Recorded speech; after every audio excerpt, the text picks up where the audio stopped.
مسلمان کی شان یہ ہوتی ہے، مسلمان جب اپنے گھر سے اسلام کا جھنڈا لے کے نکلتا ہے، قدم اٹھا دیتا ہے، تو مسلمان کا اٹھنے والا قدم یا تو دشمن کی چھاتی پہ پڑتا ہے یا پھر جنت کی وادی پہ پڑتا ہے۔ بڑا وقت چمن پہ تو لہو ہم نے دیا، آج کہتے ہو کہ گلشن میں تیرا کام نہیں، اور ہم بھی تعمیر وطن میں ہیں برابر کے شریک، در و دیوار اگر تم ہو تو بنیاد ہے ہم، ہند کو ناز ہے جس پر وہ نشانی ہم ہیں، تاج اور لال قلعے کے یہاں بانی ہم ہیں، نہ گھبراؤ مسلمانوں خدا کی شان باقی ہے، ابھی اسلام ہاتھوں کو اٹھا کر ابھی اسلام، ابھی اسلام، ابھی اسلام، ابھی اسلام،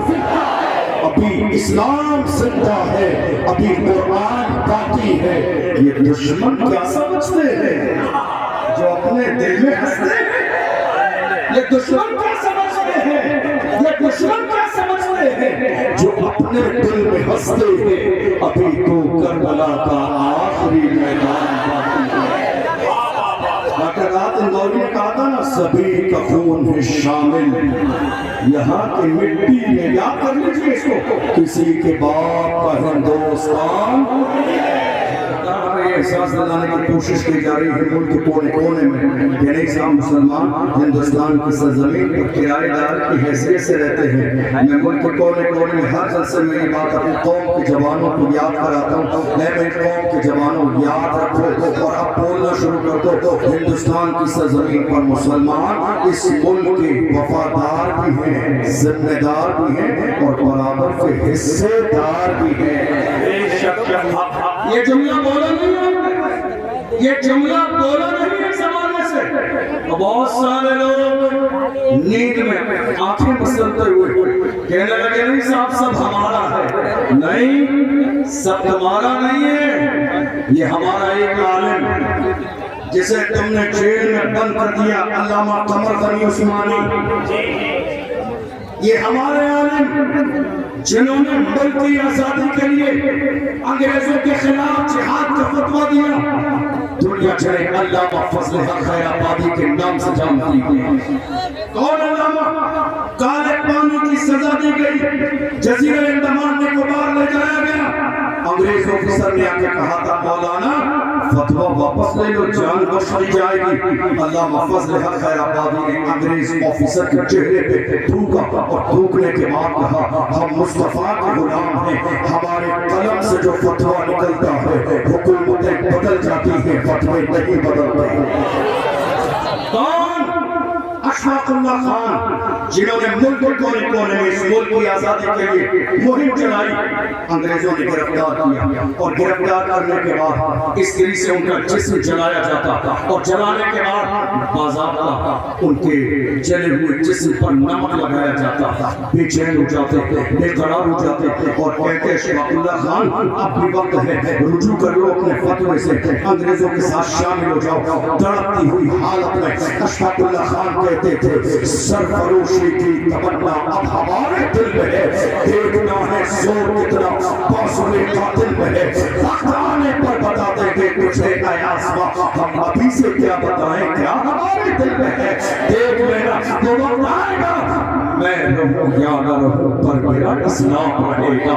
میں رہوں یا نہ رہوں پر میرا قرآن رہے گا، میں رہوں یا نہ رہوں مگر مصطفیٰ کی عزت سلامت رہے گی، میں رہوں یا نہ رہوں مسجدوں کے مینار رہیں گے، میں رہوں یا نہ رہوں مگر اللہ کی عزت کے قسم دنیا میں کلمہ پڑھنے والے مسلمان رہیں گے۔ اور غور کیجئے ہم ہیں، توجہ ہے، ہم ہیں تو دنیا ہے، ہم نہیں ہوں گے تو دنیا نہیں، ہم ہیں تو دنیا ہے، جس دن ہمارا وجود ختم ہوگا اسی دن قیامت آ جائے گا۔ ہم ہیں تو دنیا ہے، دنیا یہ سوچ رہی ہے ہمارا وجود کسی اور کی وجہ سے نہیں۔ اللہ کا فضل ہے 1500 سالہ اسلام کی پوری تاریخ میں کہیں آپ کو ایک بوزدل نہیں ہے، ایک نام ٹیپو سلطان، نام صلاح الدین ایوبی، نام محمود غزنوی، نام محمد بن قاسم، نام ارطغرل غازی، نام عثمان غازی۔ اسلام کے دامن میں یہ وہ ہیرو ہے جس زمانے میں ٹیپو سلطان کے محل میں انگریز داخل ہوئے، کسی نے آ کے کہا تھا اپنی تلوار کو انگریزوں کے قدموں میں ڈال دو، جان بخشی جائے گی۔ ٹیپو سلطان نے کہا تھا میری ماں نے پوری زندگی جب تک مجھے دودھ پلایا بغیر وضو کے کبھی دودھ نہ پلایا۔ ٹیپو سلطان کسی بزدل کا نام نہیں ہے، ٹیپو سلطان اسلام کے ہیرو کا نام ہے۔ ٹیپو سلطان نے کہا تھا جان چلی جائے گی مگر یاد رکھنا شیر کی ایک لمحے کی زندگی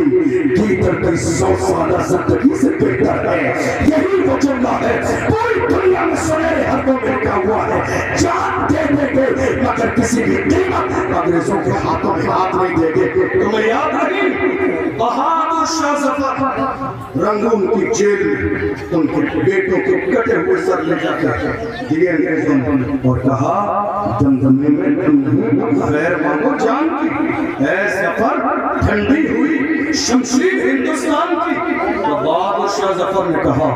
غازیوں میں بو رہے گی جب تلک ایمان کی، غازیوں میں بو رہے گی جب تلک ایمان کی، تخت لندن تک چلے گی دیکھ ہندوستان کی۔ تم نے سمجھا کیا ہے کلمہ پڑھنے والے تھوڑی دیر کے لیے کمزور پڑھ سکتے ہیں لیکن ایسا نہیں ہمیشہ کے لیے ناپید ہو جائے۔ کتنی بار ایسا ہوتا ہے میری قوم کے زبان میرے پاس آتے ہیں کئی بار کہتے ہیں حضرت کیا کریں بڑا بڑا تکلیف میں ہے۔ میں نے کہا کیوں؟ حضرت دیکھ لیجیے سوشل میڈیا پر ہمارا ذکر، الیکٹرانک میڈیا پر ہمارا ذکر، پرنٹ میڈیا پر ہمارا ذکر، ڈیبیٹ ہمارے بارے میں ہو رہی ہے، چینل والے ہمارے لیے، ہر جگہ ہم ہیں ہماری بات۔ میں کہتا ہوں میرے جوانوں پریشان نہ ہو، بات انہیں کی ہوتی ہے جن میں کوئی بات ہوتی ہے،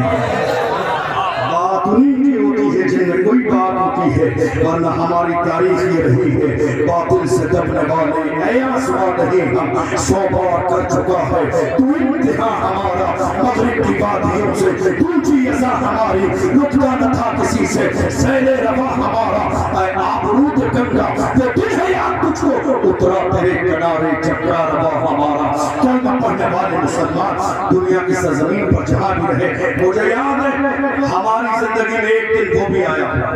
جب طارق ابن زیاد 12,000 کا لشکر جراب لے کر اسپین کی سرزمین پر گئے اور سامنے اسپین میں ایک لشکر جراب تلواریں لیے کھڑا ہے۔ جب پہنچے ساحل سمندر پر انہوں نے کہا مسلمانوں سے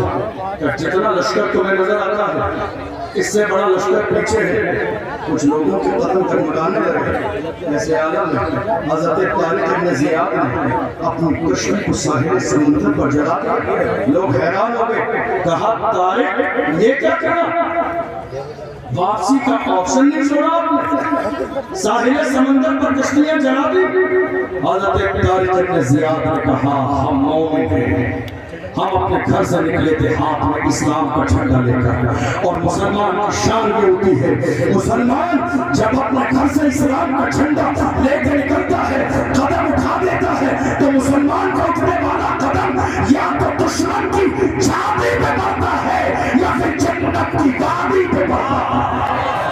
خالی ہاتھ واپس نہیں جائیں گے، ہاتھ میں اسلام کا جھنڈا لے کر آئے ہیں تو اسپین کی سرزمین پر ہم رہیں گے یا اسلام کے دشمن رہیں گے۔ دنیا نے دیکھا طارق کا لشکر جراب اسلام کا جھنڈا اسپین میں گاڑا بھی ہے اور 800 سال اسپین میں مسلمانوں نے حکومت کی۔